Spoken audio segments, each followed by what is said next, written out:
We'll hear argument next in Case 15-415, Encino Motorcars versus Navarro. Mr. Clement. Mr. Chief Justice, and may it please the Court. Service advisors are salespeople principally engaged in the servicing of automobiles. I do not think there is any realistic dispute here that service advisors are, in fact, salespeople. And it seems clear to me that service advisors, as their name suggests, are principally engaged in the servicing of automobiles. Thus, under the plain and literal terms of the statutory overtime exemption, these individuals are exempt because the statute exempts any salesperson, mechanic, or partsman who are primarily engaged in selling or servicing an automobile, a truck, or a farm implement. Now, my friends on the other side will essentially concede that those last three statutory nouns, automobiles, trucks, and farm implements, apply to every other noun-verb combination in the statute.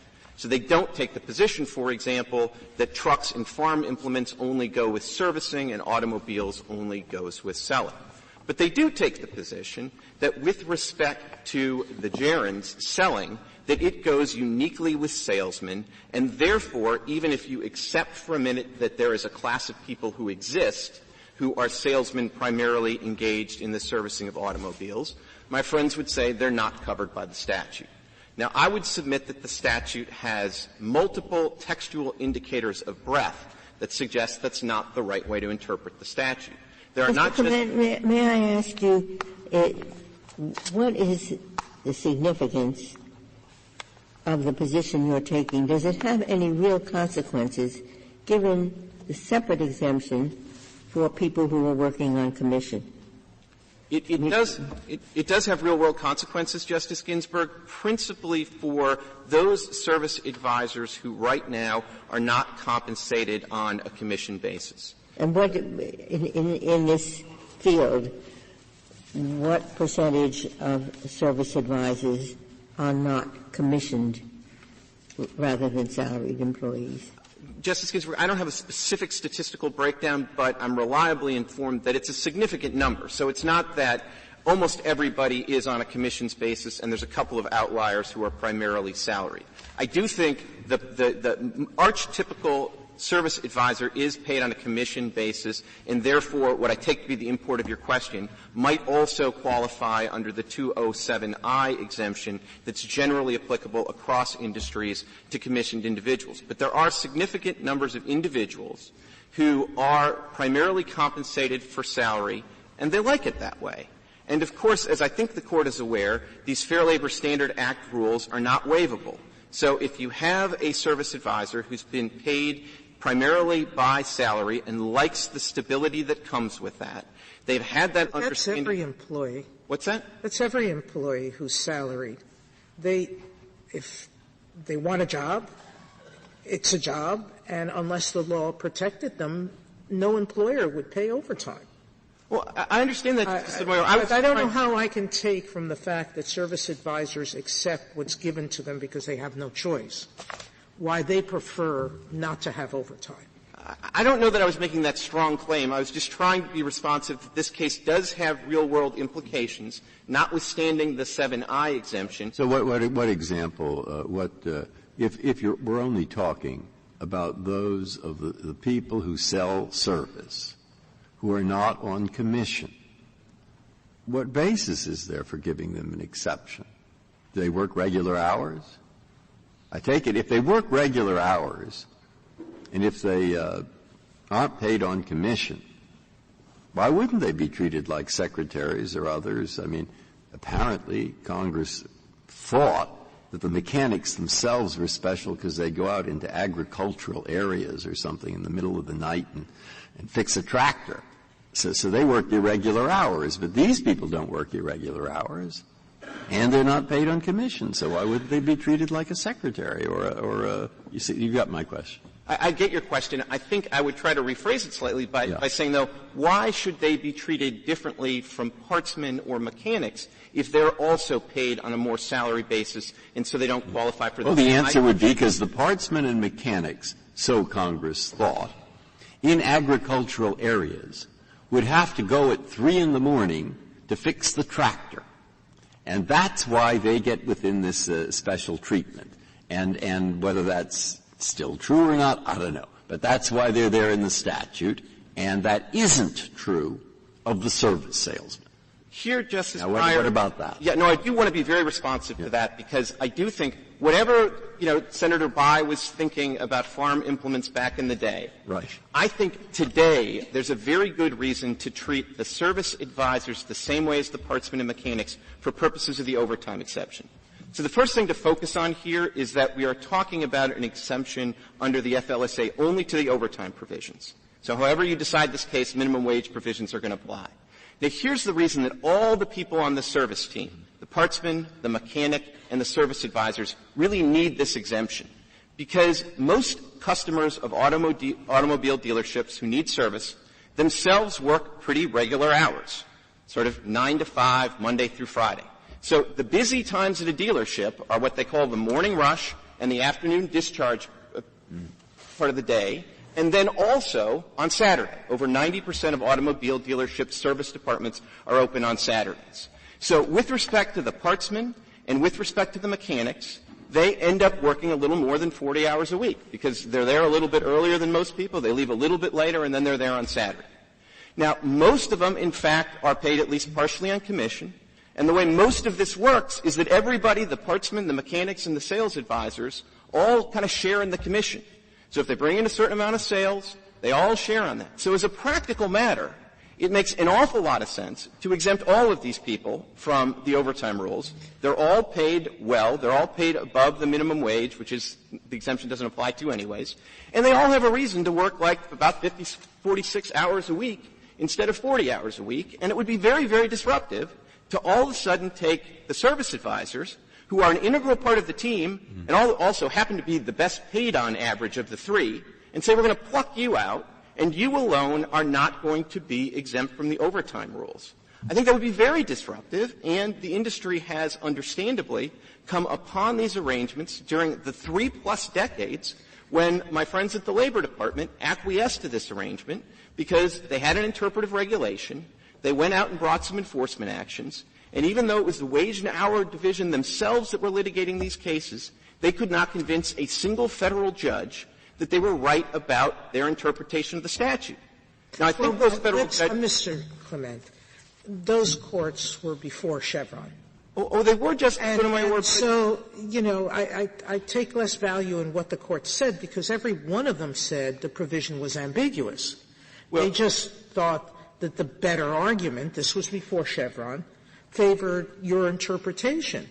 So I'm not quite sure that it's accurate to point to those older cases as supporting your position unequivocally. So, Justice Sotomayor, I think it's fair to take the older cases with one grain of salt, but I wouldn't take it with 2 or 3. And the reason is that Chevron, with all due respect, didn't invent deference to agencies. And that's why I think it's important to recognize that all those early cases, those were cases that were enforcement actions brought by the Wage and Hour Division. And they weren't just cases where a private party was coming in. So I don't think the judges in those cases, when they were sitting there listening to the Wage and Hour Division lawyers, didn't have some deference in mind. I have a very practical question. Are these sales advisors specially trained in some way? Do they go to mechanics school? How are they trained? I'm sort of going a little bit out of the record here, and I haven't read anything that's directly on point. My strong suspicion, though, is that there are these kind of academies that are put together, including by the National Automobile Dealers Association, and they would get some training that included both sales training, but also some training and some diagnostic. But I want to be candid that that's— be candid with you, it scared me to think that every time I take my car to a dealer that a non-mechanic is telling me what's wrong with it. Well, and I understand that, but I think that's actually why these people may be non-mechanics, but they're not outside the servicing lane. Well, and there are costs for the dealers. This is something that, I am more familiar with. There are real costs to the dealership if the original diagnostic is wrong and they end up ordering the wrong part. All of that is stuff that they do try to minimize. And I do think, to get back to the Chevron point, though, it's also worth recognizing that two of the cases that have rejected the Labor Department's position were post-Chevron cases, both the Fourth Circuit decision in Walton. But now the Labor Department had a chance to rethink. Originally, they said that these people, these salespeople, are not exempt. And then there were the letter, the opinion letter, and the handbook. And then was it 2011 or 2012? They said, well, now we're going to rethink this, and our decision is that we were right the first time, that these people are not exempt. And that decision is made in a Chevron era when we refer to the expert, and this Department of Labor is certainly expert in this area. Well, Justice Ginsburg, I don't think what the agency did in 2011 merits Chevron deference. And the Labor Department, of course, asks for deference, but they're studiously vague about what they'd like you to defer to. And if you look at what they did in 2011, I don't think there's anything you can really defer to there. Because up until 2011, the interpretive regs that date back to 1970 had a specific provision, C4, that addressed service advisors. And it explained the rationale why service advisors weren't exempt. I don't think it was particularly persuasive to any of the courts, but at least there was something that addressed service advisors specifically. Now, in 2011, in the process of this notice and comment rulemaking, they actually removed that entirely. So the interpretive regs no longer have anything that addresses the service advisors specifically. So they're now relying only on the language in C1 that addresses salesman and says salesman somebody who sells a car, which we think is an incomplete recognition of what the statute actually says. But what I'm making is really 2 points. I don't think they're really entitled to, in 2011, take something out of the regs and then all of a sudden say, well, because we took them out of the regs through notice and comment rulemaking, we now get Chevron deference where previously we might not have. I guess I don't understand that. I mean, it's sort of the classic case for Chevron deference and notice and comment rulemaking. They clearly considered exactly this question. They made a judgment on it. They have affected that judgment within a notice and comment setting. I mean, if that's not Chevron, what is? Well, two things, Your Honor, and then I want to remind you that if the statute is clear, you don't get to Chevron. But two things about Chevron. Here's the first, which is I would agree with you if what they did is at the end of the notice and comment rulemaking, they came up with, say, a new definition of servicing. And that informed why they came up with the decision that they did. But that's not what they did. They came up with a decision that took out the provision that specifically addressed service advisors and then a single paragraph of the preamble to the notice, to the rules, because there's nothing in the rules that really addresses it anymore. So the only thing you can look to is the preamble. It's on pages C5 and C6 of the appendix to the red brief. There's one paragraph there that is the sum total of their explanation. I think it's worth a read, Your Honor, because what it principally says is we're doing this because we don't think the statute covers it, which is not really the kind of explanation that I think ought to get them something other than what the statute means. And then this is my second point. Yeah, because the first one is not so good. The first, I mean, agencies do this all the time. They say this is the way we read the statute, this is the way we want to read the statute, and this Court has never been in the business of saying, oh, when you think that the statute says something, you don't get deference, whereas when you think that the statute is ambiguous but you give other reasons, you do get deference. I mean, that would be a completely unadministrable line to use. Well, I don't want to quibble too long with you on that. I don't think that it would be unadministrable at all. This Court has recognized the exact same principle in the Auer context, which is to say that if all you do is parrot the statute, then that doesn't really gain you any extra deference. And I think this if all is not parroting the statute. This is saying we read the statute in a certain way which we think is better than another way.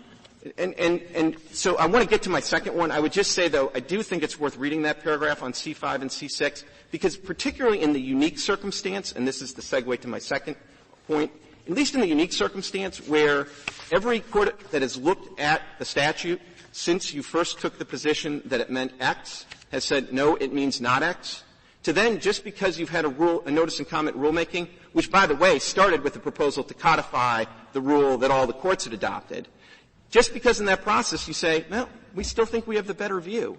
I don't think that's enough to get you deference. But even if you disagree with me so far, I mean, I do think Fox and State Farm before it say that when an agency is changing its position, it has to account for the reliance interests that have been engendered. And you'll see nothing in that paragraph about the fact that, well, for 33 years, we, the Labor Department, agreed that this was clear the other way. I mean, the question is, on the reliance interests, if you think people have been relying and will be punished for that reliance. And I guess the question to you is, well, why would that be so? Because this rule applies not retroactively, but only prospectively. And there's a particular provision in the Portal-to-Portal Act which essentially says, if you relied on an old interpretation, don't worry, you won't be subject to any damages with respect to that interpretation. So 2 points on that, Your Honor. The first is that, just to be clear, the complaint in this case was filed in September 2012. It didn't say, and we hereby seek damages only after the May 2011 effective date of the regulation. So in terms of what we're facing with here, I mean, you'd at least have to trim it back based on the Portal-to-Portal Act provision. But here's the reason I think even that's non-responsive to what the dynamic here is. And it's a pretty unique dynamic, I'll grant you, with this acquiescent in these circuit cases. I mean, my clients are in the Ninth Circuit, but I think this is even clearer. Think about a dealership in the Fourth and the Fifth Circuit.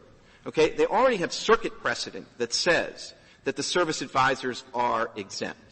Now, if all the agency does in a rulemaking is says, gosh darn it, we still think we have the better view, what are they supposed to do? Are they really supposed to change their operations overnight and conform to this, even though they have an extant circuit precedent that says they're right and the Labor Department's wrong? And that is what, at least in this narrow circumstances, makes this different. I mean, if they'd come in and say, boy, we are going to come up with a whole new C4, and we are going to have a new explanation for why these guys are exempt, then maybe the auto dealers in the Fourth and Fifth Circuit would think, well, this is a whole new day, maybe we better change our practices. But I would have a hard time advising a client in the Fourth or Fifth Circuit that you ought to change your practices, notwithstanding that Walton is still on the books, notwithstanding that the Fifth Circuit decision is still on the books. Well, I suspect, Mr. Clement, you would say to your clients, you know, you're taking a risk, because now the agency has changed their minds. And so going forward, don't worry, you're off the hook with respect to everything you've done in the past. But going forward, given this doctrine called Chevron deference, the agency is going to get a thumb on the scales, and it's very possible that you're going to, you know, be subject to damages if you keep doing what you're doing. Well, Justice Kagan, I try to be a careful lawyer. So I probably would tell my clients there is now some additional risk than there was before. But boy, if you have a lot of workers who really like the fact that they are compensated mostly by salary and their service advisors, I'm not sure I'd go through all of the trouble of reorienting all of them and putting them on a commission basis so we can get onto 7I and get the benefit of that exemption just because the Labor Department has told us that after 33 years of acquiescence, that when they had an NPR that told us they were going to codify their acquiescence, that they changed their mind on no better analysis than to simply say, you know, we like our position back from 1970. I would probably tell them, if you want to be really, really careful, you should change your policy. But I like our chances in the courts. And I would tell them as well that don't worry too much about Chevron, because I really don't think the statute is ambiguous at all. I think the literal reading of the statute makes it crystal clear that if you are a salesman primarily engaged in servicing automobiles, you come within the plain terms of the statute. Or means or in that context, and even if in the course of advising them, I would have come across the Redendo canon, last used by this Court in 1918, I would have said, well, don't worry about that either, because what the Redendo canon, all it does is it says that when you're reading a statute and it has a bunch of nouns separated by or and a bunch of verbs separated by or, and you apply them all as you should, if you get to something that just is a barking cat, there's just no such thing, then all the Redendo canon says is don't lose a lot of sleep over it. Just go on to the next noun-verb combination and continue to interpret the statute. Don't, completely reorder the way you're thinking about the statute and say, well, now, because I came across a barking cat, I have to put the first noun with the first verb and the second noun with the second verb, and, well, if I have three nouns and two verbs, I don't know what I do. Throw up my hand. I did deflect you from the grammar for a moment, just on a fact question. You said they like their parts and the partsmen and the mechanics, they all work a little more than the 40-hour week. You mentioned 46. But there was something in the submissions here that said the service advisors are working a 6 a.m. to 7 p.m. shift, and so it would come on average to 15 hours more. Is that incorrect? Well, I think what I recall from the complaint is that it was 7 to 6. And so that would still get you, if you don't rotate them around, that might get you a 55-hour workday. What I was going on the 46 hours is I think that's in the National Automobile Dealers Association amicus brief as the average kind of system-wide. Were, in 1966, were there service advisors in existence? Yes, there were. And were they paid the same way as now? Were they salaried or commissioned? I think there was a mix back then as there is now. I went to the Dictionary of Occupations, which was in existence in 1966, and it appears to have different entries for salesmen, service advisors, partsmen, mechanic. Do I read something from the fact that, or should I read something, or why can't I read something from the fact that Congress knew that these different positions existed? They were defined in the Dictionary of Occupations differently, and it decided to use only salesmen, which under the dictionary meant a salesperson of cars, a partsman, which was defined the way one would think, and a mechanic, but it didn't include sales advisors. Well, here's what I would say that you should read into that, Justice Sotomayor, which is you should read into the fact that Congress used the term any salesman, and then modified it not just by selling vehicles, but also by servicing vehicles, to think that Congress didn't need to separately add the service advisors in because they were already covered by the language of the statute. I would also they thought it important. The partsman could arguably service automobiles because they provide the parts for the automobile. Yet Congress found a need to be explicit and to add partsmen. Why wouldn't it have, if it intended to include service advisors as opposed to mechanics and partsmen, why didn't it use that occupational term? It's a term of art. Well, Justice Sotomayor, I don't think if they had omitted the partsmen, I think it would be an awfully hard argument to say that the partsmen are mechanics. I mean, you could make it, and, I'm not so sure I wouldn't try, but I think it would be a much harder argument than to say that the service advisors are covered by the term salesman. Except the dictionary doesn't use the word, the functions as functions of selling a car. And it doesn't use the word service in its traditional sense. It says it's going to evaluate cars.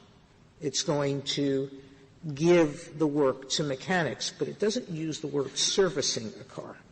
Which doesn't? The occupational? The occupational. Yeah, well, I guess I would still say, though, the question, I'd make 2 points. One I've already made, which is I do think, since they used any salesman, I think they thought that they already had it covered. The second thing I would say is, I think if they were going to include service advisors into the statute, I think what the statute would say is exactly what it says now, which is it would say any salesman, service advisor, partsman, or mechanic primarily engaged in selling or servicing automobiles, trucks, or farm implements. And what I think that shows is that there's nothing at all unnatural to say that the service advisors are primarily engaged in servicing automobiles. That is what they do. They're part of the servicing process. The way I would think about this is if you imagine a very small automobile dealership and they have one person in the service department. That person is going to come out, they're going to greet the customer, they're going to work with the customer to diagnose what the problem is. Once they figure out what the problem is, they'll give them an estimate. Then if they have to fix a part, they'll go in the back, they'll grab the part, then they'll take the part and then they'll put it in the car and they'll fix the part, and then they'll go back and talk to the customer and tell them what they did. Now, in a modern automobile dealership, all of that is done by 3 different people working as a team. And it seems to me quite clear that the service advisors are part of that servicing process. Indeed, my friends on the other side, I think, almost give us that, which is to say they would seem to come close to saying that if the statute said salesmen primarily engaged in the servicing process, they would grant us that the sales advisors are covered. I mean, they can quibble if they want, but that's the way I read their position. They simply say, but the statute doesn't say process. And so what they have in mind is the statute must mean something very narrow by servicing. This is that you have to be under the hood or grease under your nails or something like that. And the big problem with that is the partsmen.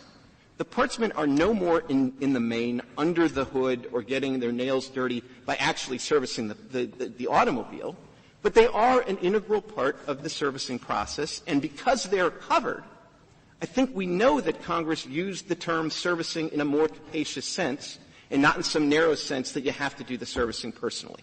If I could reserve the balance of my time. Thank you, counsel.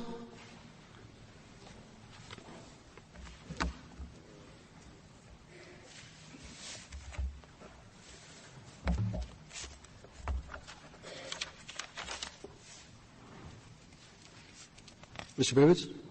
Mr. Chief Justice, and may it please the Court. The FLSA exempts salesmen who sell cars and partsmen and mechanics who service cars. Service advisors don't sell cars, nor do they service cars, which requires automotive manual labor. They merely write up paperwork. Petitioner's argument fails for three reasons. First, selling services is not the same thing as servicing. Petitioner's argument is an end run around the statute's three direct objects of selling: cars, trucks, and farm implements. Selling services is not listed. Second, could you pick up where Mr. Clement left off? What is the basis for covering partsmen? Yeah. Yes, Your Honor. Several. The first one is, unlike service advisors, they're expressly named in the statute. Secondly, they are working as mechanics, right-hand men or women. Some partsmen grind down parts or build them up. Some use calipers and measure how they fit on cars. Some of them remanufacture parts. They use brake drum lathes and engine head grinders and valve refacers. Even those who are not are involved with mechanics in requisitioning and dispensing parts.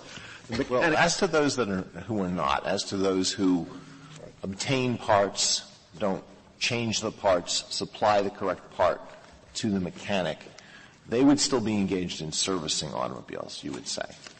If they are physically dispensing the parts, handing them over, and doing so in sync with the mechanic's work. So take a transmission job.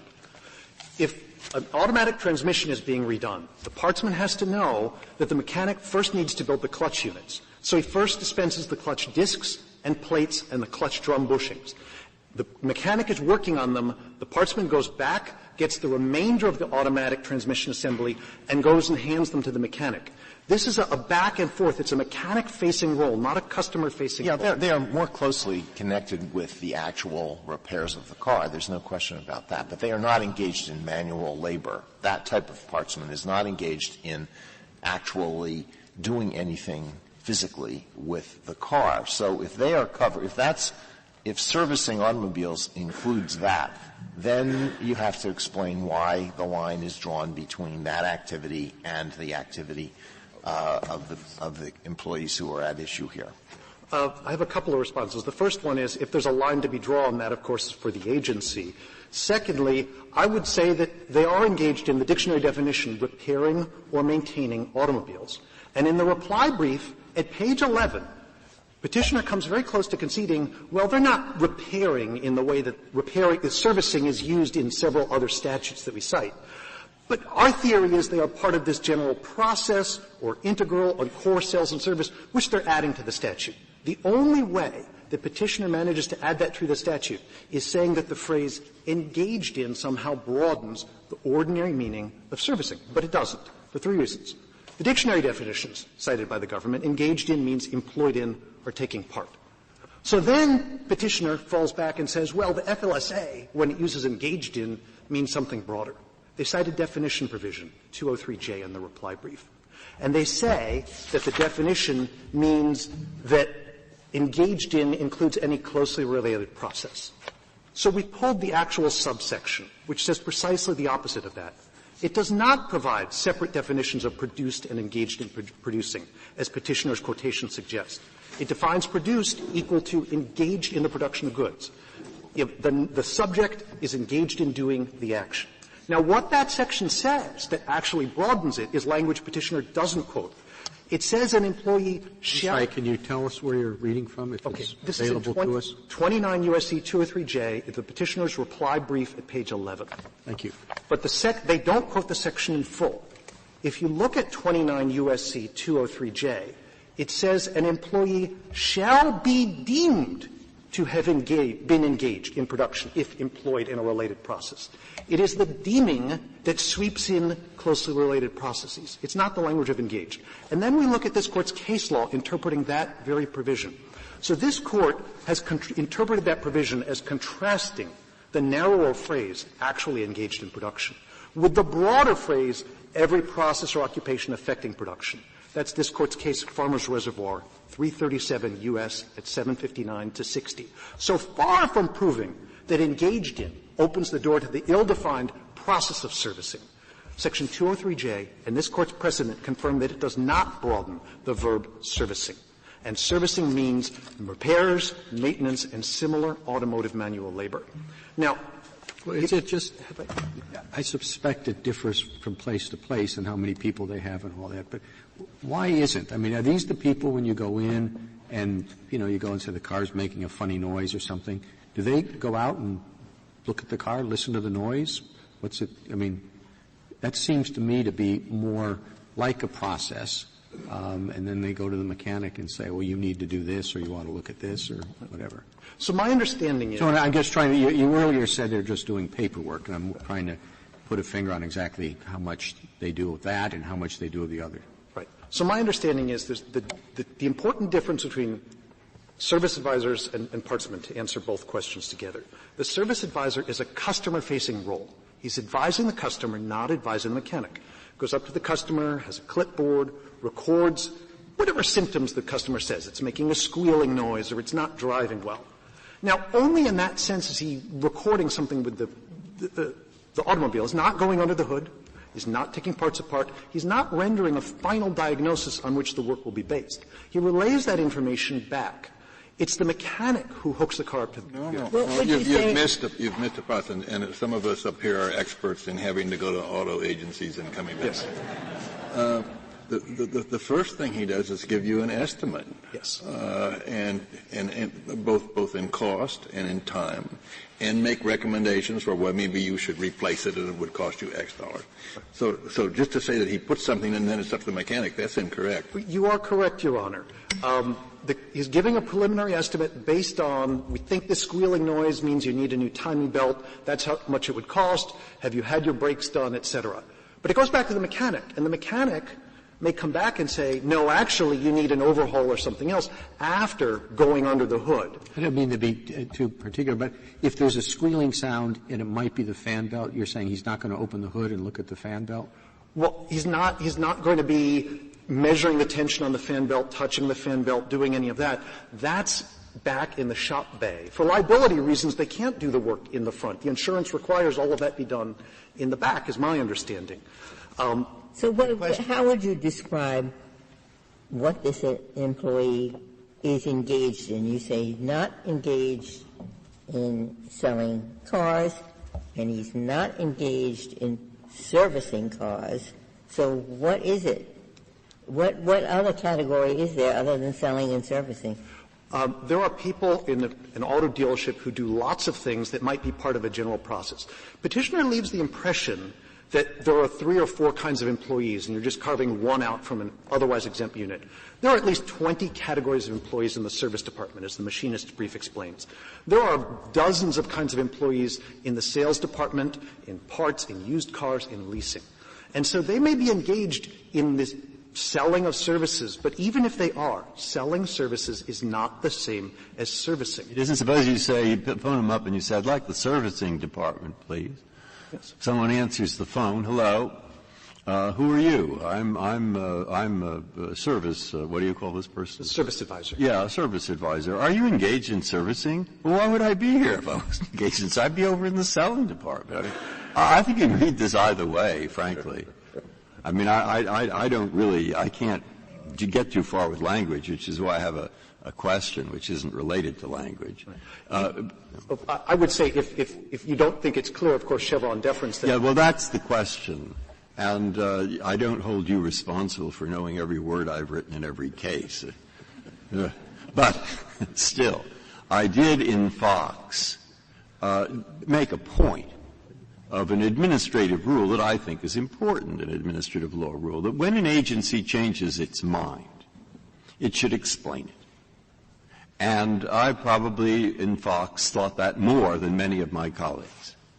All right, given my position there. And here we have the agency going along and issuing a manual where they say the opposite of what you're saying now. And then we see what happened when after 30 years they changed their mind. And I thought Mr. Clement was right. And if you read their reason happens to be this. The Fourth Circuit says the opposite. But we think not. Now, I know they didn't use those words. But I wouldn't call that or the equivalent a reason.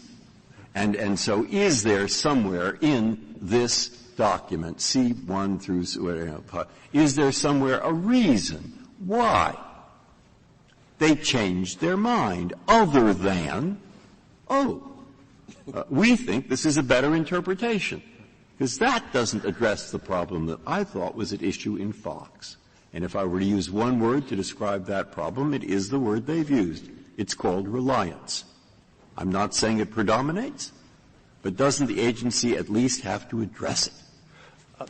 Your Honor, there are about 4 questions in there, if I might take them in turn.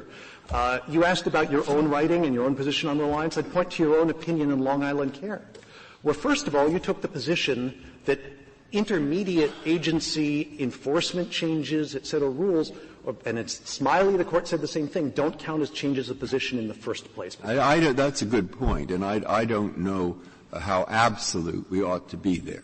And the reason this is now facing me with that problem. Of course, they can't do everything for every employee in the agency, and they get all kinds of informal advice. It's a practical problem.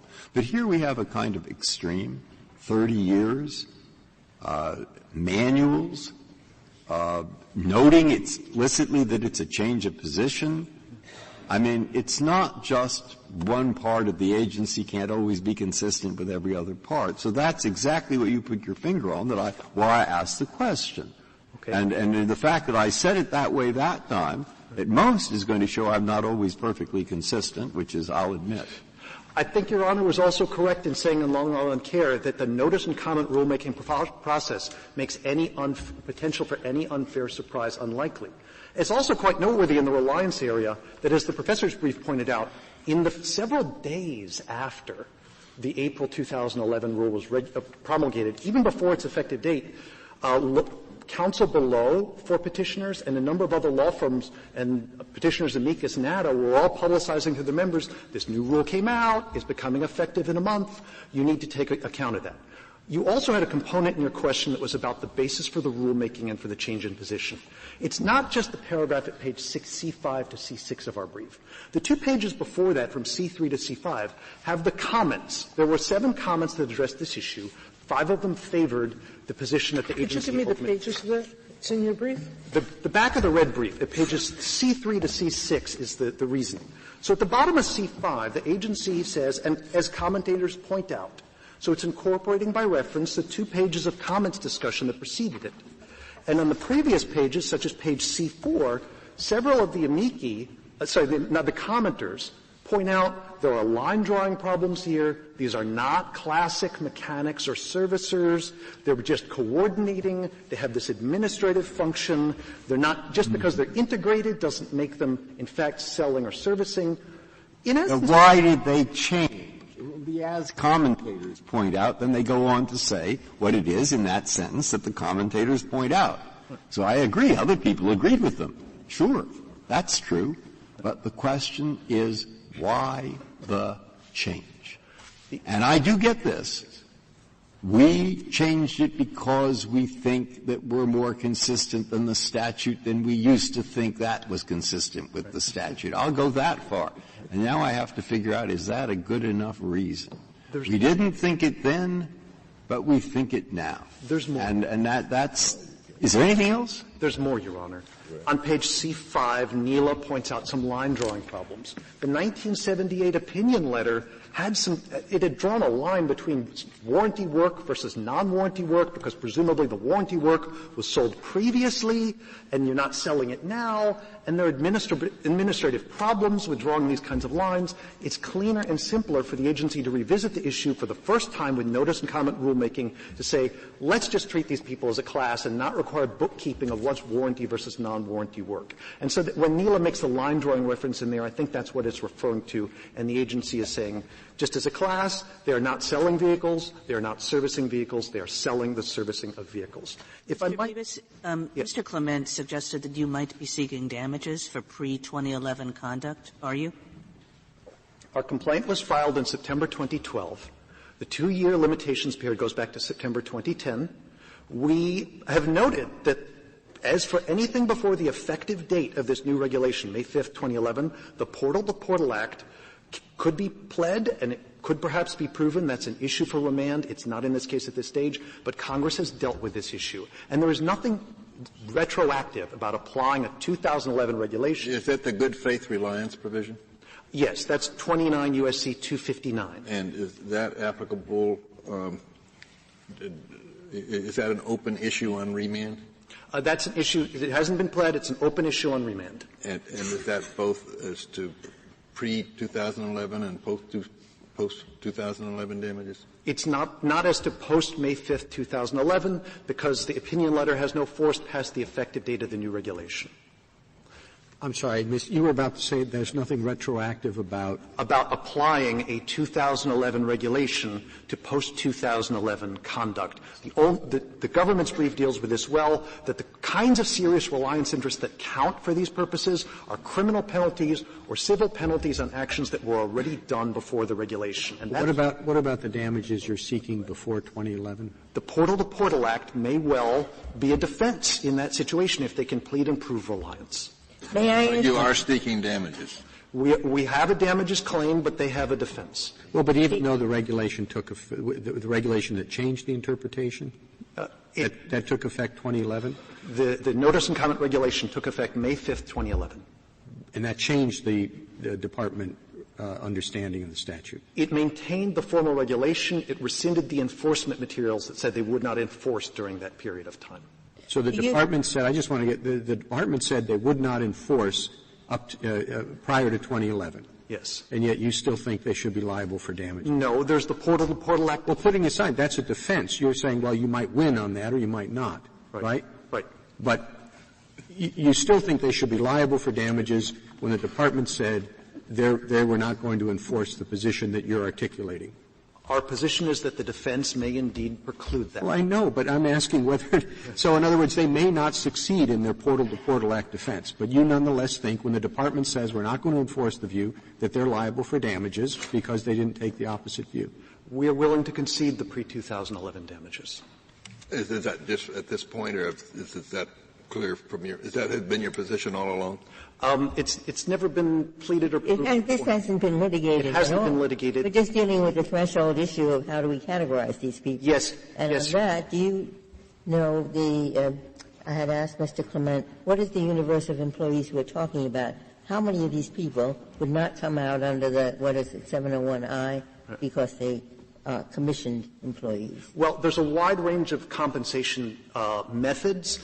However, most of the range of salaries we're talking about is a broad dispersion. The bottom 10% of service advisors, based on the figures I've seen, make less than 1.5 times the minimum wage. There are entry-level jobs at $22,000 a year. Those are the people who are going to be affected by this ruling. Those are the only ones who would not qualify for a 207I if it were restructured as commissions.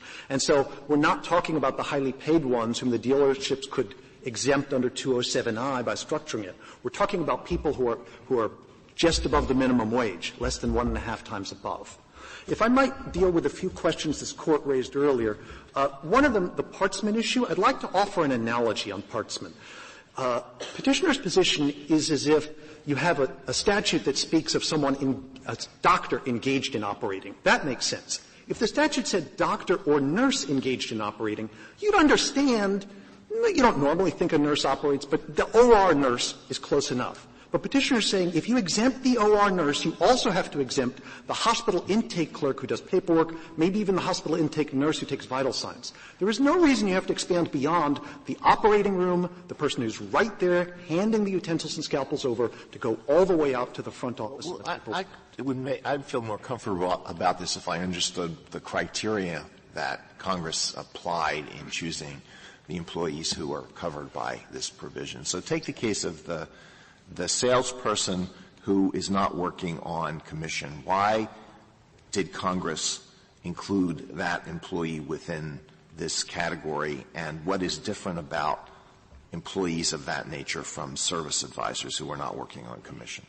The understanding of Congress, as discussed in our brief, was that salesmen are selling anywhere they go. Back in the 60s, they would be selling off hours. They'd be going to people's homes. And when they met people at church or clubs or wherever, and that mechanics and partsmen, as Justice Breyer alluded to, were going out and had to work in the field, at least in some context, and it was hard to track overtime with irregular hours and off-site work. In response to a few other court problems, all of that was true in 1966. I'm sorry. Justice Alito. Yes. All of that was true in 1966. That really isn't. I mean, maybe it was. It's not consistent with my what I would have imagined car salesmen are doing or partsmen are doing. May I answer? Yes, and then Justice Sotomayor has a question. Yes. If the universe of employees who meet the exemption now has shrunk so it's narrower than the original purposes, that is a reason for Congress to repeal or restrict it. It is certainly not a reason for the courts to expand it.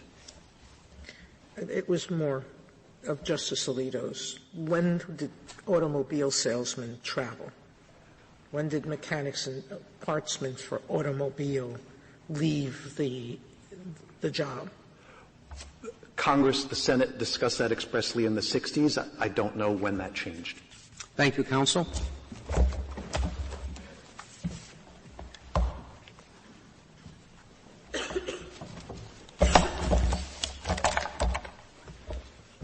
Mr. Yang? Mr. Chief Justice, and may it please the Court, I'd like to address 3 points as well as answer some additional questions. The first is I'd like to discuss the text of the statute as it was enacted in 1974. Congress enacted the statute in 1974 and separated salesmen from partsmen and mechanics in subsection or Clause B. Second, I'd like to discuss Petitioner's argument that selling services is being primarily engaged in servicing automobiles. As a textual matter, we think that's just plain wrong. And finally, I'd like to discuss really what's at issue here. Petitioner has made a lot of policy arguments about high-paid, commission, people who are salesmen, they're incentivized to sell. Petitioner has essentially conceded in his argument that what we're really talking about are people who aren't paid on commission. Those people are who Congress was concerned about, people who fall outside of 207I, and there's no reason to expand 213B1A to cover them. So first, when Congress enacted the statute in 1974, and this, you can see this on page 2A of the government's appendix. You can see the difference of what Congress did. Prior to 1974, there was a single exemption, salesmen, partsmen, and mechanics. And that applied to several different types of vehicles. It included it applying to trailers and aircraft as well as automobiles. In 1974, Congress decided to eliminate the exemption for partsmen and mechanics for trailers and aircraft. The legislative history is quite clear on this. When they did that, they created subsection B. So they preserved the exemption for salesmen. But look at subsection B. This is on top of page 3A. It says, any salesman primarily engaged in selling trailers, boats, or aircraft. That shows you that Congress was linked salesmen to selling, and by implication, partsmen and mechanics to servicing. Because when you look at A, the only time servicing comes in is when partsmen and mechanics are there. So, I think as a textual matter, that shows you what Congress was trying to do. Second, selling is not servicing. Petitioner says that you're engaged in the selling process, or the servicing process because you're selling servicing. If you are selling plastic surgery, you're not ever thought to be engaging in plastic surgery. You're selling it. Maybe you might be seen to be part of the process of servicing, but it's not natural to say that you're engaged in servicing. And I think it's telling that petitioner has to rely on Section 203J, as my brother suggested. 203J is a definitional section. The only way petitioner gets to the suggestion that doing things that are essential to the production is because the statute says, for purposes of this chapter, it shall be deemed production. And as my brother explained, Farmers Reservoir, and this is a quote, explains that production in the normal sense is quite different rather than production in the special sense defined here. But what we're talking about is the normal sense of being engaged in servicing. That means you are actually taking part in the repairing or the providing maintenance for automobiles. Service advisors do not do that. Moreover, petitioner's reading, if we really do expand servicing to extend to people who are engaged in the process, why wouldn't you cover salesmen who only sell warranties? Salesmen who only sell the anti-rust coating under the car. Salesmen at the counter that sell the key fobs and other things that are branded with the dealership's logo. They're all engaged in selling automobiles in the sense that you've got to advertise, you've got to sell. This promotes, this sells automobiles. That's wrong. The mechanic that simply fixes the HVAC system or fixes the Xerox, were they engaging in servicing automobiles? Everybody at a dealership, in their petitioner's view, is essentially engaged in selling or servicing because they're engaged in the process of selling or servicing automobiles. That's just wrong. Line drawing is necessary.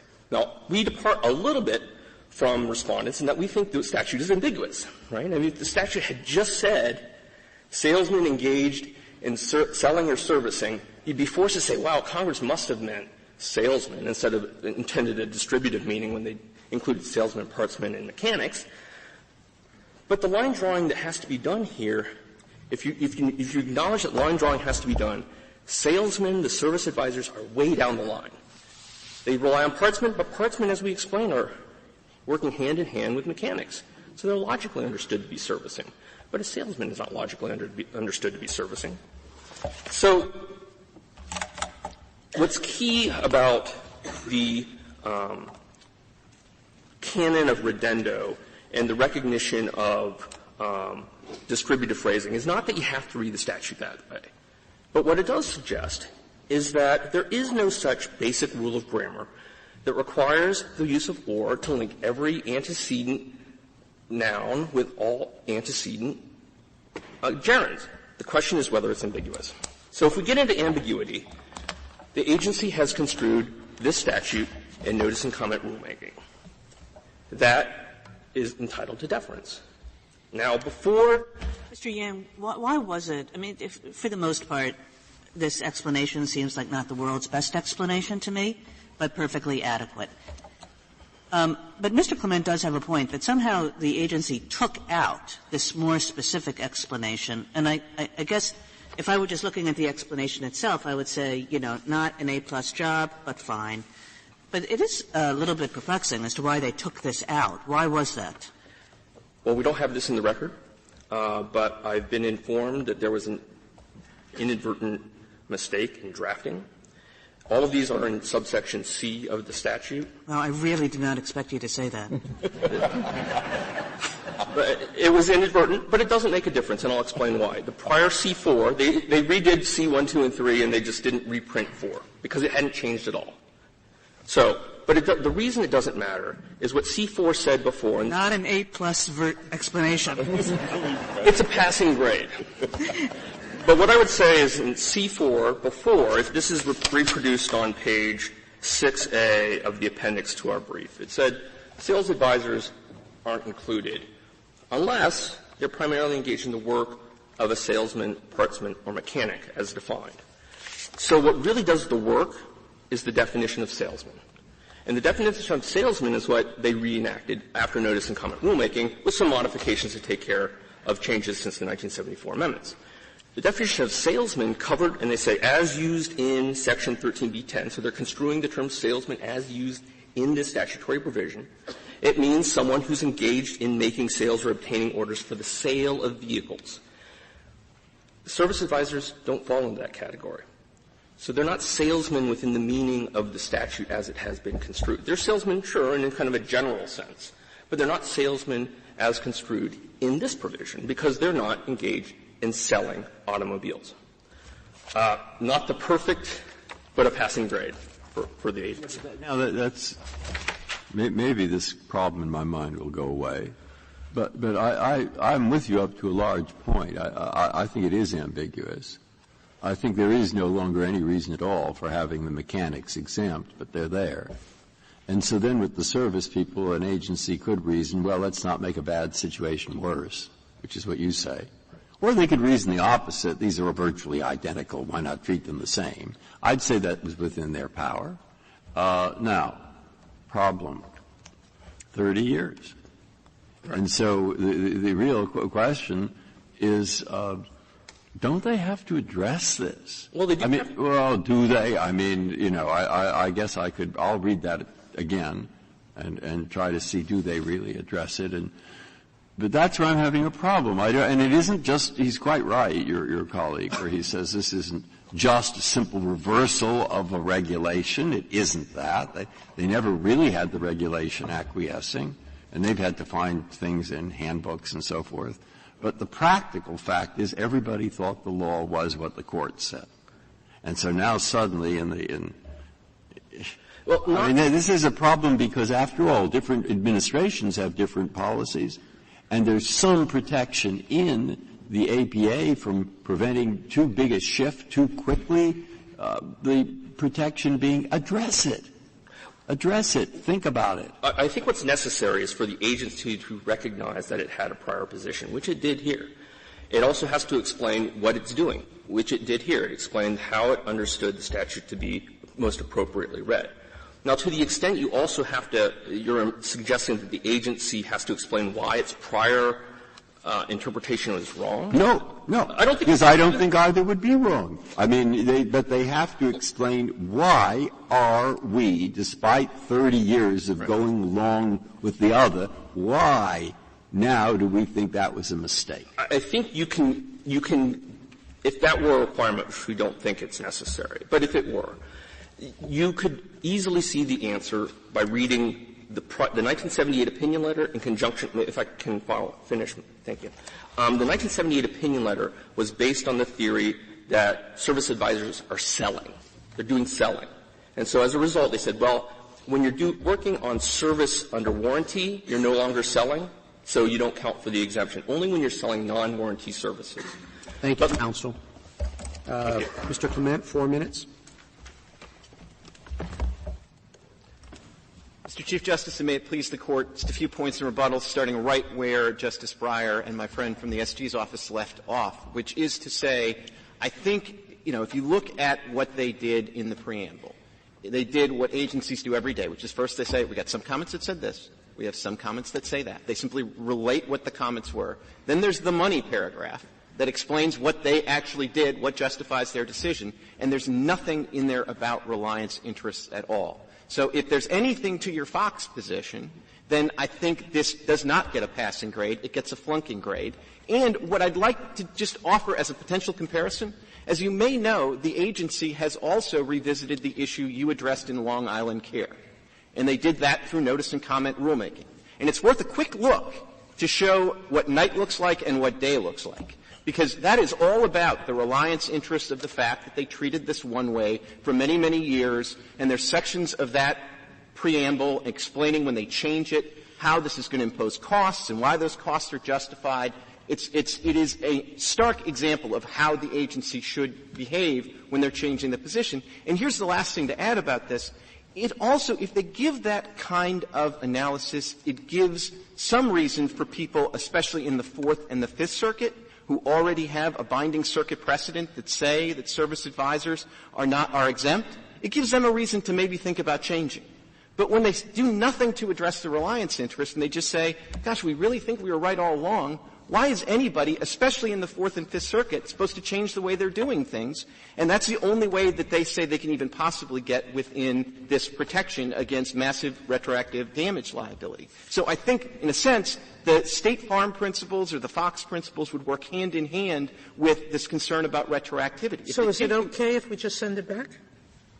Sure, as long as it means that there is no retroactive liability. I mean, well, they've already conceded there's not, so they're not going to claim any. No. What they won't concede. When I'm talking about retroactive liability, is I'm talking about liability that predates when they clearly explained why they changed their position, which would be sometime in late 2016, as opposed to in 2011. So in that sense, it does make a big difference. Just a couple of other textual points, because I do think you actually don't even need to get to any kind of deference issue. My friend on the other side, I think we have the better reading of 203J if you want to look at it, because Congress specifically, it's a definition session. Everything in there is what they deem things to mean, and then they deem production to mean one thing, and then they mean engaged in production to mean something broader. But in all events, my friends concede that engaged in means taking part. Well, the service advisors take part in servicing, just like the partsmen take part in servicing.